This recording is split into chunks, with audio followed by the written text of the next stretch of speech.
ಇನ್ನು ಗತ್ತ ಕಾಯ್ತಾ ಇದ್ದೀವ ನಾವಿಲ್ಲಿ. ಎಷ್ಟೊತ್ತಿಂದ ನಿಂತಿದ್ದೀವಿ ನಾವು?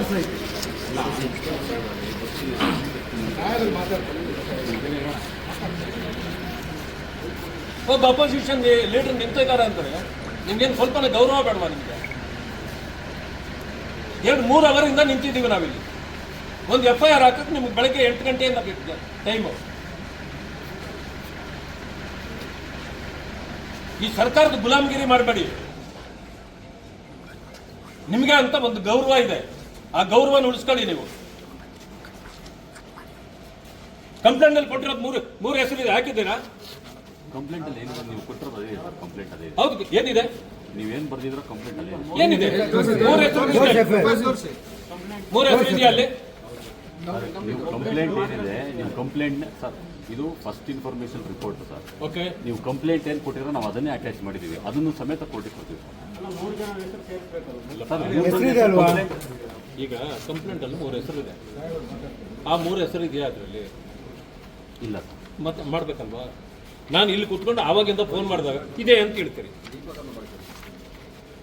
ಆಮೇಲೆ ನಿಮ್ಮ DYSP ಅಲ್ಲ, DCP ದೇವರಾಜ್ಗೆ ಇಲ್ಲಿ ಮಾತಾಡಿದಾಗ ಇಲ್ಲ ಇದೆ ಅಂತಾರೆ. 4 ಹೆಸರಿದೆ ಅಂದ್ರು ಸರ್. ನೀವು ಕೊಟ್ಟಿರೋ ಕಂಪ್ಲೇಂಟ್ ಏನಿದೆ, ಕಂಪ್ಲೇಂಟ್ ಅದೇ ಇದೆ ಸರ್. ಕಂಪ್ಲೇಂಟ್ ಏನು ಇದರಲ್ಲಿ ಇದಾಗಿಲ್ಲ ಸರ್. ಫಸ್ಟ್ ಇನ್ಫಾರ್ಮೇಶನ್ ನಾವು ನಮ್ಮ ಅನುಕೂಲ ತಕ್ಕನಾಗಿ ಮಾಡ್ತೀವಿ ಸರ್.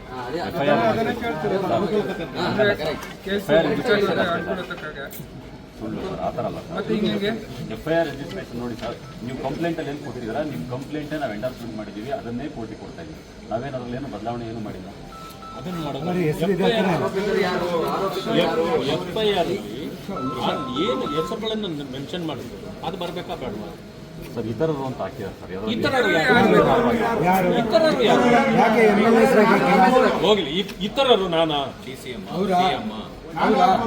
ತನಿಖೆಯನ್ನು ಮುಂದೆ ಮಾಡಿದ್ಮೇಲೆ ನೀವು ಹಾಕ್ಬೇಕು. ಇದು ಸರಿಯಾದ ಕ್ರಮ ಅಲ್ಲ. ಇದು ಒತ್ತಡ ಬರುತ್ತೆ ಅಂತ ನೀವು ಹಿಂಗೆ ಮಾಡ್ಬಿಟ್ರೆ ನ್ಯಾಯ ಕೊಡ್ಸೋರು ಯಾರು? ಇಲ್ಲಾಗೋ ಮಿಸ್ಟೇಕ್ಗಳೇ ಮುಂದೆ ನ್ಯಾಯ ಸಿಗದೆ ಇರಲಿಕ್ಕೆ ಕಾರಣ.